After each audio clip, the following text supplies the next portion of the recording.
Hi, it's Natasha. And Khalil. And we are the co-hosts of WokeNFree.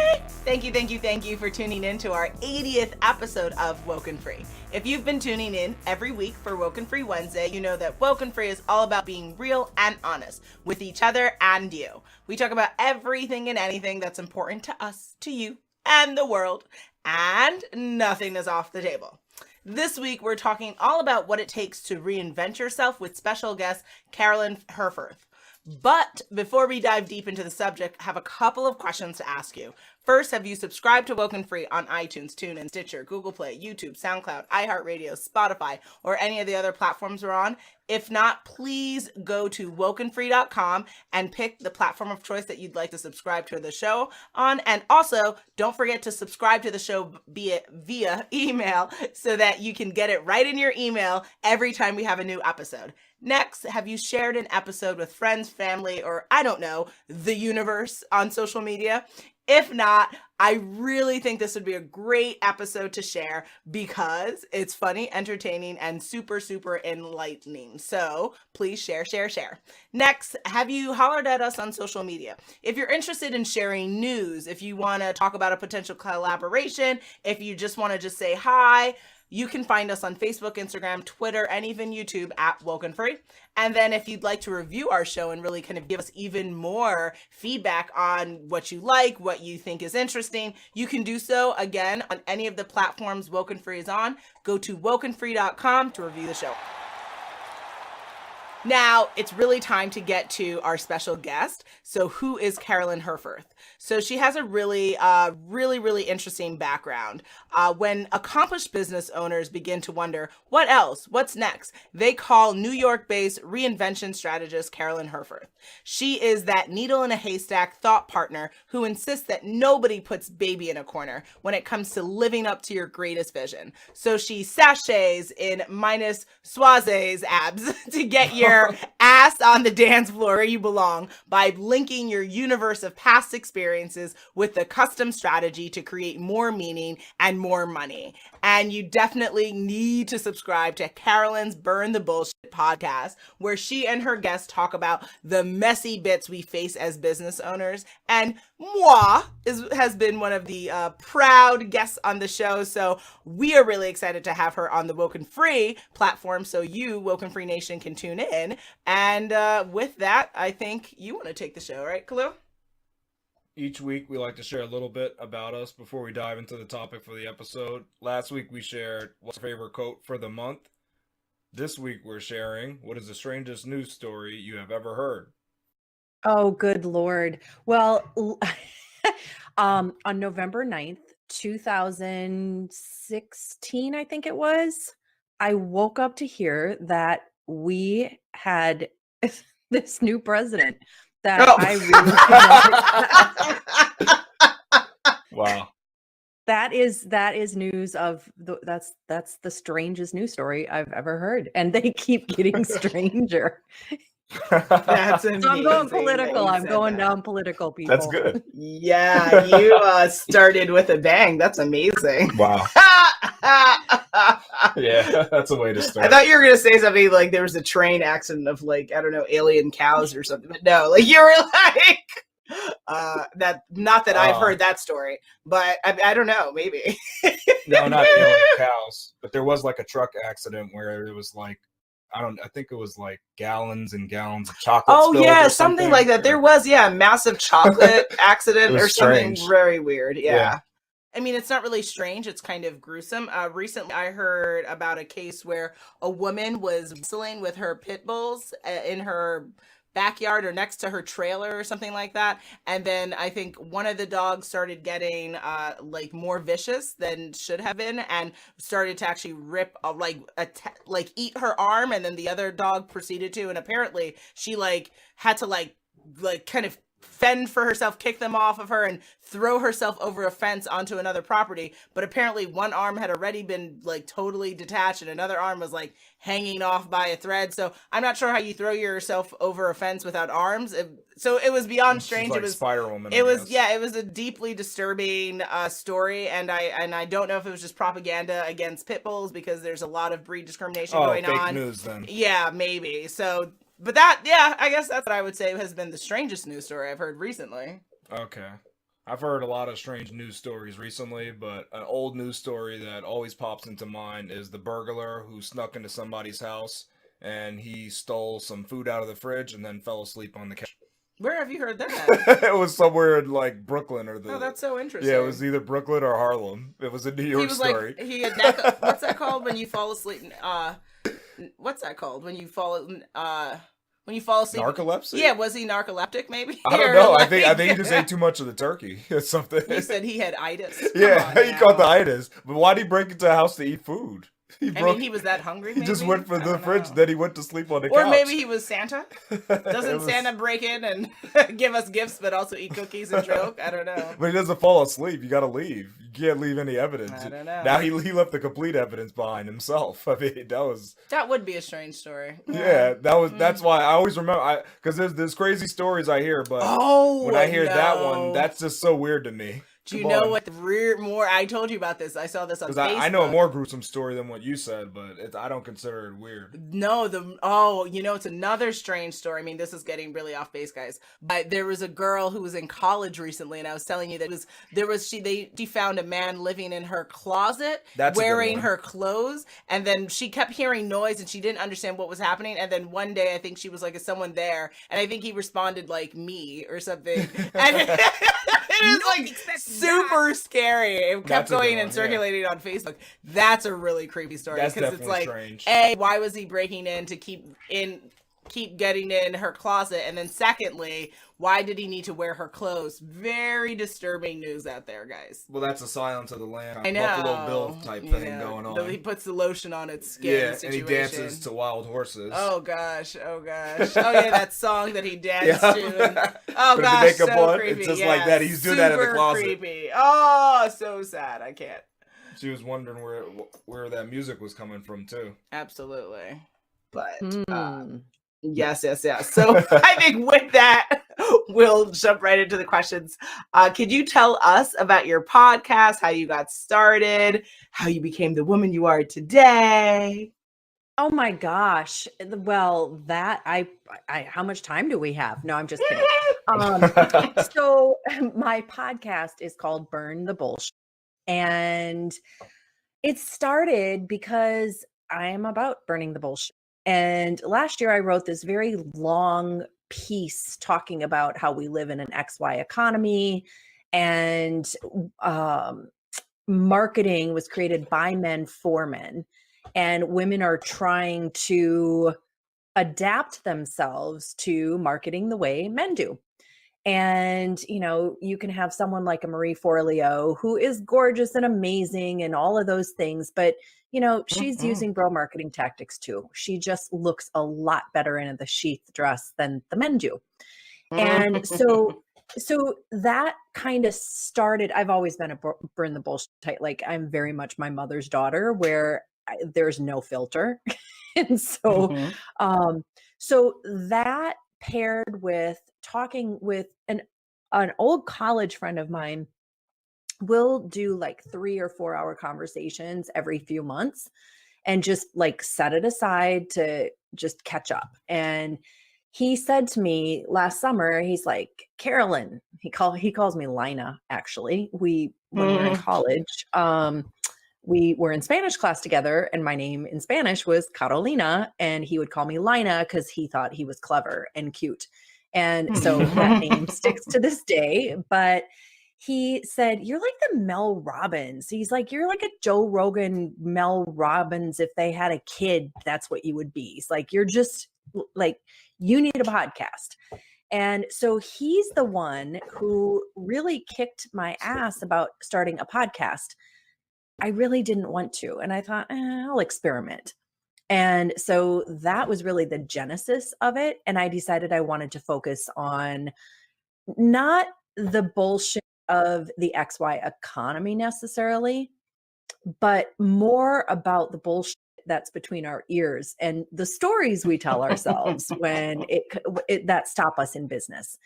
And as a business coach who does a lot of reinvention work, and primarily with women, I do work with men, but there are a lot of stories. There's a lot of stuff that we bring along into our businesses. And I just felt like that was a really important topic and an important way to say, hey, I'm going to take really successful people like Natasha and Kimra Luna and a lot of people out there who have achieved a certain level of success, but had to burn through some bullshit in order to get that there and are willing to share that with people. It's kind of, I think a lot of people have shame around their bullshit. They try to keep it quiet and under wraps because they have to show up as this perfect social media person. And we're not, we're so messed up. So that's the podcast story. And I know you asked a whole bunch of other questions along with that, Natasha, but I'll stop there and let you ask another question or rephrase where you want me to go next. Yeah. No, that's phenomenal. Thank you.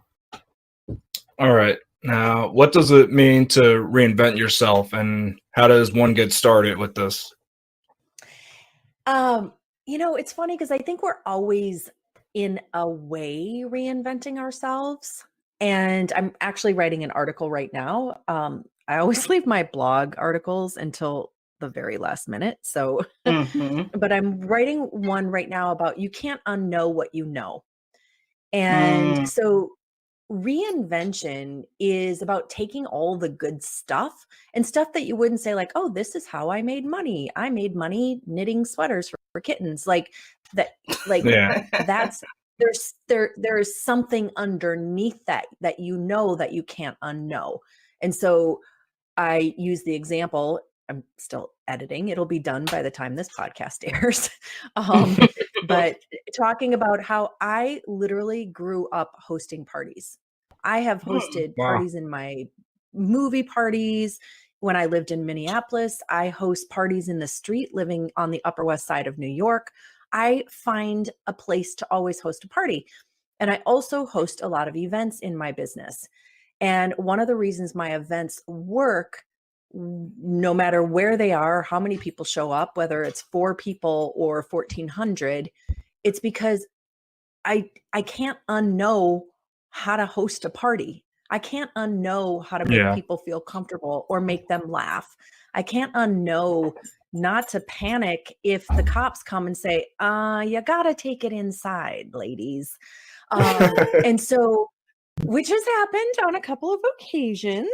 They always laugh. I'm like, come back when you're off work. Wow.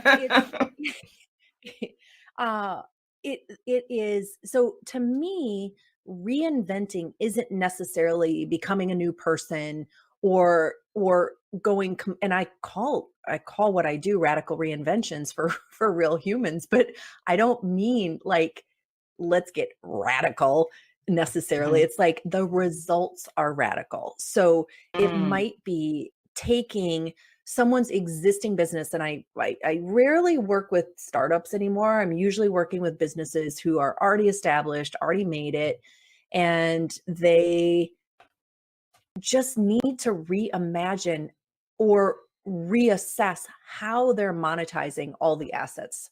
And I work with service-based businesses. So I am not working with kitten sweaters or anything like that. Like, okay, how are we going to move the gray ones? They're out of season. Like, I don't deal with that stuff. But I can look at the assets of the business, and part of the assets are not just the products and services, digital mental products, I should say, but the person. And it's fun to take what they think they can't do and figure out a way to make it happen and see the possibilities in them. So that's what reinvention is, to me anyway. Awesome. Okay. Okay. Now, in that, I'm curious to know how important is it for the person either you're working with or if they're just doing this on their own is like mindset, and how does that play a role? So, like, do you have to personally believe in reinvention for yourself? What are some of the kind of mindset, I guess, tools or tricks that one should be aware of if one is trying to reinvent their business, reinvent their love life, ... Yeah. Oh, what a great question. So it's all about mindset. I have had people say to me, I'm like the sales whisperer. And because Mm, I feel like it's so much about what your relationship is with what you're doing mhm, as much as it is what you're doing. And so, mm, but a lot of people, when I use the word reinvention, I think a lot of people go directly to, but I like what I'm doing, or, but I don't, but I like my clients, but I like this product. I'm not saying burn everything, you know. Um, so the mindset of reinvention is, I believe we're meant to reinvent. That's my point of view on all of this is we are meant to reinvent. We are not meant to graduate from high school, go on to college, and then go do the same thing forever and ever. Amen. I just don't believe that, even though that's what my dad did. Well, not necessarily, because he got into banking, but that mm. was only after he had a couple of other jobs. But he stayed in banking for 33 years. Now, Wow. Wow. I would drive that would drive me insane. But Mhm, he found ways, even though he was always the banker, he found ways to participate in the community and do other things to keep things interesting. Um, but because I work purely with entrepreneurs, I just don't think you can ride it forever. You can't, I just, you just can't. And here's what happened. So I actually just posted in a Facebook group. I asked this question yesterday. I said, when, when, when you know it's time to change, but you don't want to because things are pretty good, what are you thinking? Like, what are your mm, objections to change? And it was really interesting because I got answers like, well, I don't want to leave people behind. I don't want to leave my old clients behind. I'm Hmm. afraid, what if it doesn't work? What if I never make money again? Yeah. Um, there are a lot of fears, and it's funny because I mean, I have all the fears myself. And I was actually the other day opened up, I have as a standing appointment on in my Google Calendar to look at my goals every night. And I was looking at a set of goals from 2 years ago. And I was like, out mhm, of the 10 annual goals, I had accomplished all but 3. And I mm, was like, wait, hold on. I didn't even stop to like realize that I had done that. And some of those things were things that today I was kind of like, well, I'm not really sure if I can do this new thing because I'm not sure if the market's ready for it. I'm not sure if I don't know if I can do it. I don't know if I have it in me to do this new goal. And then when I found those old goals and I was like, oh, I thought those goals were impossible, and I did them. And so I just think that there's that self-doubt that comes up. And I was listening to another podcast recently where this guy said, self-doubt doesn't mean you can't do it. It means that what you're doing is worthwhile. And I'm like, oh, I love that. mm. I love that. Yes.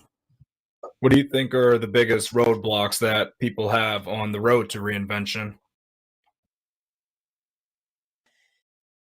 Well, you two ask really good questions, by the way. Do you plan these out, or do they just pop up because they're very good? Ooh, Um, you want the secret sauce to our I know. I won't make you answer that. Secret I recipe. won't make you answer that. I was actually just stalling for time. No, it's Um, woken free. We got to be transparent. We do. We absolutely plan it out because we have to be thoughtful You give and it considerate. away. Yeah, you have to be. No, we're woken free. You can't be like, oh, we're woke, but we won't tell you that. Come That's on. true. Yeah. That's You got a ridiculous. point. Good point. I love you. Okay, so what are the okay, so it's interesting.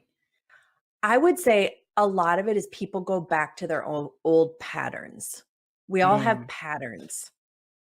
And hey, this is WokeNFree. So one of my patterns on a very big level is I reach a certain level of success in a business, and then I'm like, okay, what's next?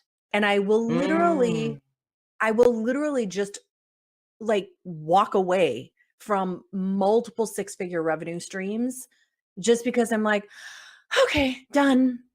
And it's actually one of the reasons I'm doing the work I'm doing, because I want people thinking about reinvention before they're ready for it. Because if you're not thinking about it and then all of a sudden it's time, the potential to walk away, if you're not planning in advance, the potential to walk away from great revenue streams is so much greater. And Mhm. so I always want people thinking about reinvention and what is the next move and being ready for it, because it is going to land on your doorstep. Um, so when, so, but that, that's a message. And I literally just made this pivot recently in my business because I was hosting or running business accelerators for the past 6 years. And I would just have private clients here and there. And a lot of it was around reinvention. And I I didn't plan enough.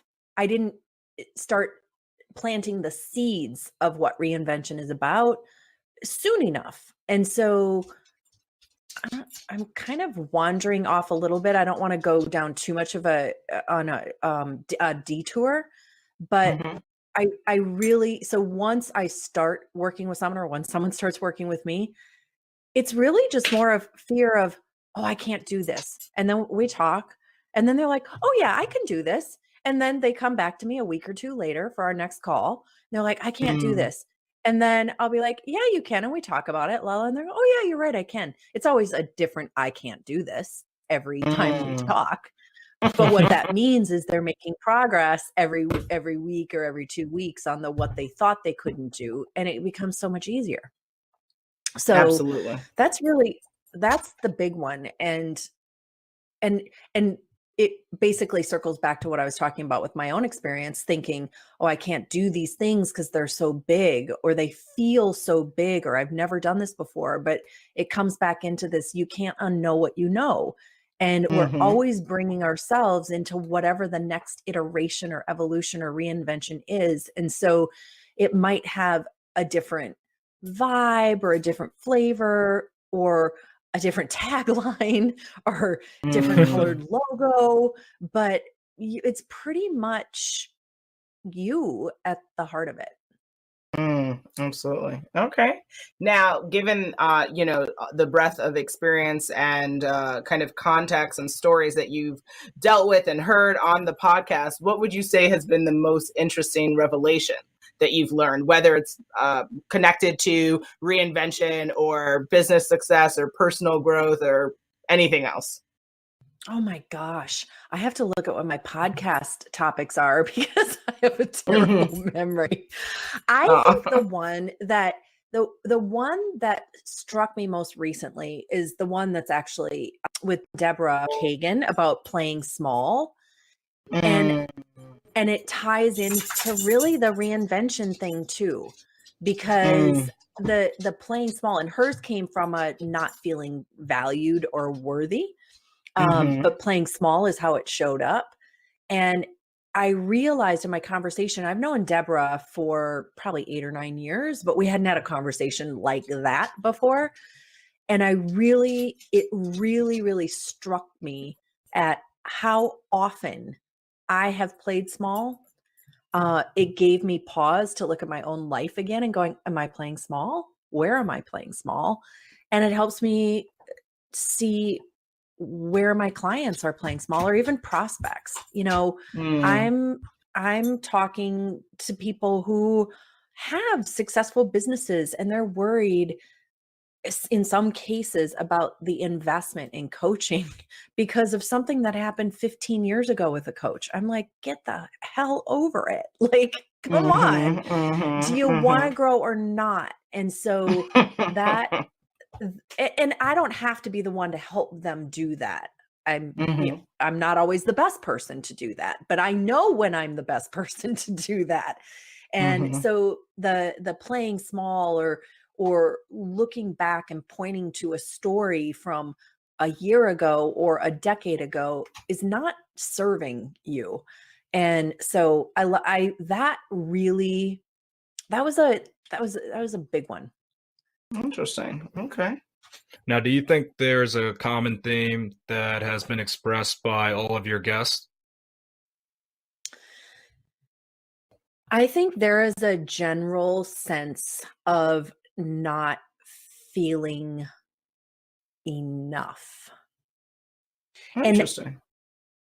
like there's a Hmm. worthiness that seems to run, like they've burned it. They've gotten past it. That's the thing. It's like, but that is like at the root of so many of these things. And actually, I'm going to change my answer. I would say a lot of times it's shame of whatever their bullshit was.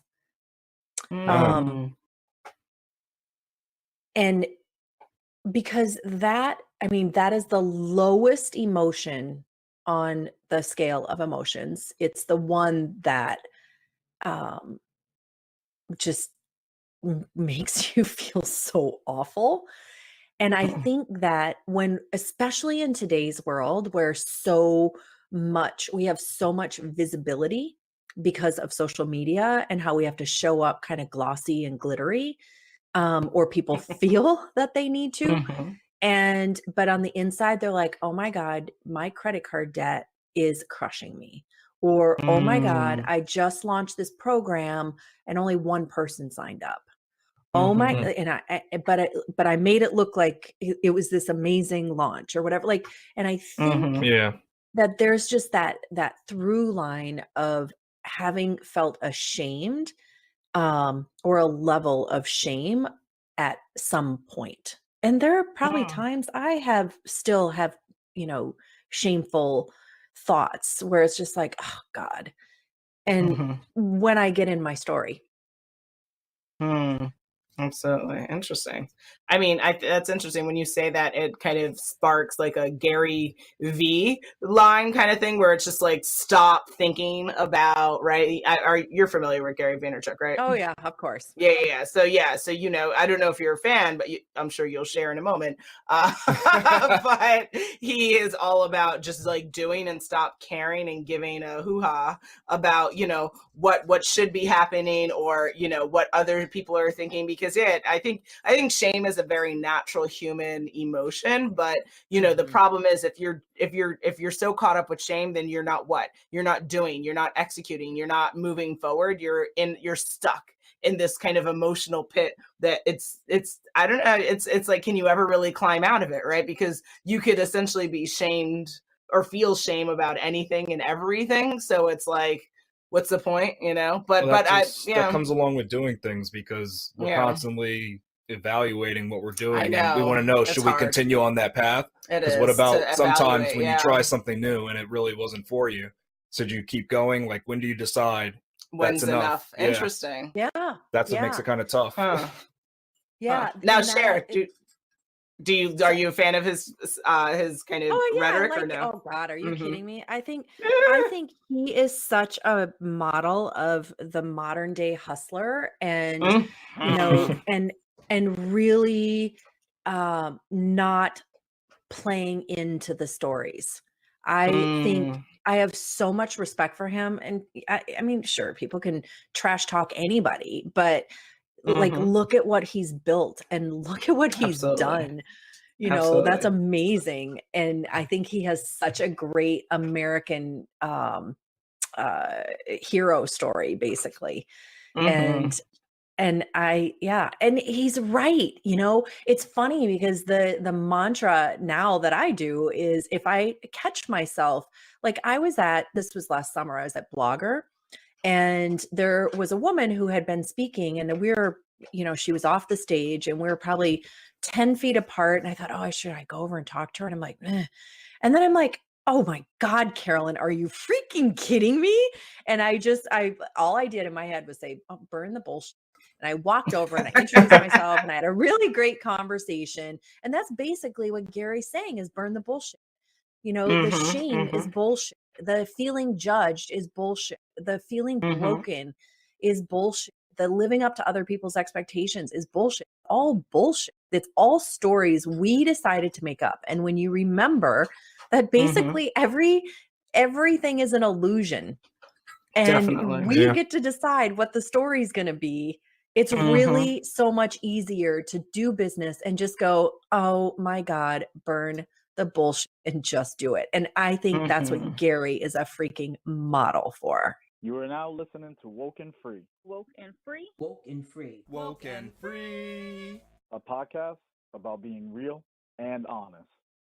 It's interesting. I wish growing up, we all have these insecurities, but if someone had said, hey, everyone in the classroom's broken, everyone has bullshit, everyone is sad, I think it would kind of make people a little bit less delusioned about and kind of break the bubble on the idea of like you're something else than what other people, because everyone's struggling with something, everyone feels shitty about something, doesn't matter how rich you are, how small you are, how large you are, like any type of indicator, signifier, we're all just kind of, well, I think we're all broken as people, but it's just different capabilities and different shades of colors that are essentially attached. But it's interesting. Like human beings are very interesting. That's why I love media, and I love hearing other people's stories, because it provides that insight that it's like, damn, if I had known that at 12, right? Like how different would things have been? You're right. I mean, you're right. I wish they would have taught in the classroom, because instead we all feel so alone and so siloed and that we are the only one. And it's actually one of the reasons I started the podcast is I want people to know you are not alone. And I know people listen to my show and they're lurking, because the last thing they would want to do is admit that they, don't feel like they're good enough. They don't want to admit that publicly. And that's why I'm so grateful for you and the other women who are coming on my show to be brave enough and stand out there as that shining example of, this was my bullshit and I burned it and now onward. Definitely. And I kind of feel a little bad for when people do listen to the show, and I just hope that the more they listen, the more permission they give themselves to admit it and talk about it, burn their own bullshit first, and then be able to talk about it and share it with others. You should come up with a kit where it's like you can burn. Well, I don't know if you want to promote arson, but I think that's arson. Yes, I do. I know. Be like, go in your bathroom and burn something right now, ladies. Let's burn together. Oh. That'd be kind of a fun kit or something. Natasha, I teach a course called Infinite Possibilities. And one of the exercises I give people is to write down on little strips of paper what your bullshit is. It's actually, oh my God, I can't believe I forgot to say this. That's what started the Burn the Bullshit. Because it's like, I don't know if you know who Mike Dooley is, Notes from the Universe, tut.com. He's amazing. He's written Playing the Matrix and Infinite Possibilities and all this. So I'm a trainer for Infinite Possibilities. And there's this one exercise where we write down like, what are the stories? What's the bullshit? And I was doing this last July and teaching the class, but I go through the class myself every time, because why would I teach it if I'm not going to do it myself? And so I was sitting at my desk, like burning these little strips of paper. And it was it was shortly after I had written all about the XY economy and bro marketing and doing this. And then I thought, basically what we're doing is just burning our bullshit. And that's where it all kind of started. And then my friends said, got to do that. So yes, I will promote arson. And yes, I will. Absolutely. And actually, you'll probably get a kick out of this. So, you know what it's like to build a podcast audience. It's like, oh my gosh, it's, in this day and age, it's, getting visibility and listeners when there are hundreds of thousands of amazing podcasts out there and probably a few bad ones. You know, you like reviews are important, right? And so between season 2 and season 3, we're gonna make donations of Bullsh to Oxfam. So on Oxfam's website, you can pay $12 to buy manure, or as I call bullshit, in someone's name. And so that's what we're going to do for a promotion between seasons. Is if you write a review, we'll make an Oxfam donation of buying bullshit for farmers in your name. That's incredible. That's so. What do really they do? funny. Do they send you like a picture of it, or like how does this a work? morsel of it? I think you get no morsels. I think you get a card that says, or probably a digital card that says, "This is donation has been made in your name," and then the $12 worth of bullshit goes to some farmer who needs it, so they can grow stuff for us. You know, that's awesome. Okay. My podcast editor loves the idea, and she keeps like getting on me to do it. I'm like, okay, I'll do it between seasons 2 and 3. So that's amazing. Yes, I love that. Yeah. So now that's a perfect kind of segue to how can people get connected with you if they want to champion you, they want to review the show, they want to be a guest, they want to collaborate, any announcements you have, all of that good stuff. Please share. Oh my gosh, I love it. So a couple of things. You can find me and basically everything about me at carolynherfurth.com. And I'm assuming that'll be in show notes, but in case someone doesn't get to show notes, it's Carolyn, and Herfurth is spelled Her, F as in Frank, Urth. So that's carolynherfurth.com. That's my website. The podcast is there. So, you know, show notes and podcasts are there. All my social links, everything is at carolynherfurth.com. So that is the best place to do it. And links to get to iTunes or Stitcher or, you know, Spotify, wherever people like listening to their favorite shows, they can also find that. So in Natasha's episode on expectations is on there as well. So that is, and so that's how to get a hold of me. What I have coming up is a couple of really cool things. So I'm spending the month of May in Barcelona. Ever since I was in college, I had met a woman when I lived in Mexico in college, and she said, "Oh yeah, I lived 6 months in the US and 6 months in Mexico." And I thought that would be really cool. And then you know, it was always kind of like this little dream to live overseas. And I forgot about it because you know how you like just go do life and you forget about that stuff. And maybe 4 or 5 years ago, I'm like, I don't think I want to do 6 months, but I would like to do 3 because I love New York. Like, I don't want to be gone long. And so I'm like, well, maybe 3 somewhere. And I kept not doing it. And so finally I'm like, oh, for sake, can I say that? Now it's explicit. So you're going to have to edit that out. I'm sorry. But I was like, damn it. And so I'm like, I'm going to do a month. I don't have to start with 6 months. I don't have to start with 3 months. I'm going to start with a month. So I'm going to do a month in Barcelona in May. And I decided, I'm like, you know what? I want reinvention clients to come to Barcelona. Let's do reinvention. Let's do, what do I call them? It's like it's an expansion experience. So I'll do half day sessions, and basically I'm letting people create their experience with me during a day in Barcelona. Normally only people would get a half a day, but like I'm paying for their hotel, and it's going to be awesome. So I'm really excited about that. And I have 2 spots that I'm willing to give up. I shouldn't say give up, but give 2 days for one for each client while I'm there, because there are a lot of other things I want to do, but I figure, hey, that's going to be fun. And then the other thing that I'm really excited about this year is I'm hosting a retreat in Portugal in November. And that'll be a small group of 10 people. And I visited Portugal last year with the intention, I'm sure I lived another life there. I don't know. I may have been some explorer, but like I love Portugal. And so I just decided, hey, I'm going to bring a group back, and there's a ton of history of reinvention.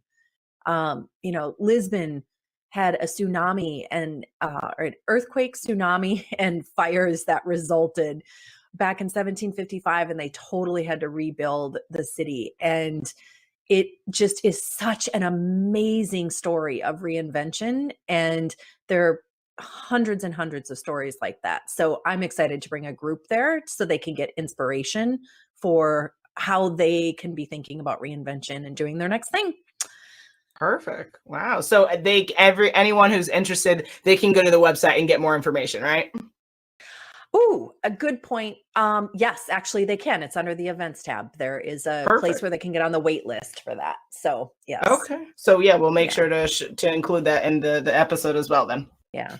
And even the people who live in and around New York, I'll be doing reinvention roundtables and things like that, where it's, more casual and cordial and over hors d'oeuvres. I call it swerves, hors d'oeuvres, curves and swerves. Hors d'oeuvres, curves and swerves for women. Reinventing roundtable. So yeah, I mean, that's a lot, but that's what I've got going on. You asked, you get an answer, sister. Very cool. Very cool. All right. So are there any last minute words of wisdom for those looking to reinvent themselves? Well, no, it's going to happen. So I'll go back to what I said before. We are meant to reinvent. So you can prepare for it, plan for it, be on the lookout, or you can just wait for it to come after you and then go, damn it, why wasn't I planning for this? So it's coming for you. I always used to say, they used to find me. I didn't look for them. They used to find me. And I'm trying to change that for myself, and really make others more prepared for it. And everyone's reinvention looks different. So it's a process. Okay. A fun process. Very cool. Well, thank you so much for sharing your story and your wisdom with the WokeNFree Nation. I definitely know that we really enjoyed this conversation, and I can't even imagine what the WokeNFree Nation thinks. They're ready to get reinvented. Woohoo! Well, they're ready to accept it. I think that, that comment about it's coming and it's inevitable, I think is key. It's kind of like the statement. I mean, it's not as dark as what I'm about to say, but when people are saying, if I die, where it's well, that's a certainty. Yeah. It's not a question, boom, boom, but it's about when, not if. So when, what do you want to do before that when happens, not the if, right? And similar to thinking, I mean, a little bit less dark than that, but for your own reinvention, right? Not when, but not if, but when. And so when are you ready for it? What are you going to do for it? I love it. It's very practical and it's impactful. Awesome. Well, thank you. And thanks for having me on and inviting me to meet your darling husband. I am very, very impressed with your questioning abilities. And Natasha, like I told you after I saw you at Smart Hustle, you just are such a powerhouse. And I love your energy and how much you have accomplished for being 20 years younger than me. I just love it. So, I really admire what you two are doing. So thank you. Right back at you, sister. Yes. Thank you. All right. Well, enjoy the rest of your day. Okay. I will. Bye-bye. Thanks. All right, bye.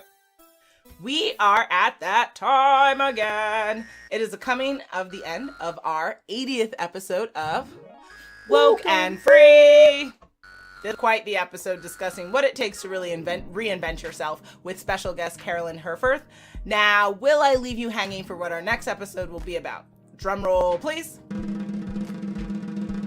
On our next episode, we will be discussing how much do you need to know about a person to really love them? Make sure you follow us on social media to follow along in the conversation. Make sure you tune in next week for Woke and Free Wednesday to join the conversation at WokeNFree.com. If you want to be a guest on the show, please submit a topic for an upcoming episode on our Contact Us page at WokeNFree.com. That is WokenFree.com. If you want to talk to us on social media, please feel free to hit us up on Facebook, Instagram, Twitter, or even YouTube at Woke and Free. And if you are interested in being a sponsor for any of our upcoming episodes, please contact us again on our Contact Us page at WokenFree.com. If you didn't already subscribe, please do. Share the episode, and make sure you come back to join the conversation every Wednesday for Woke and Free Wednesdays. Remember, Woke and Free is more than a podcast, it is a way of life. Until next time. Woohoo!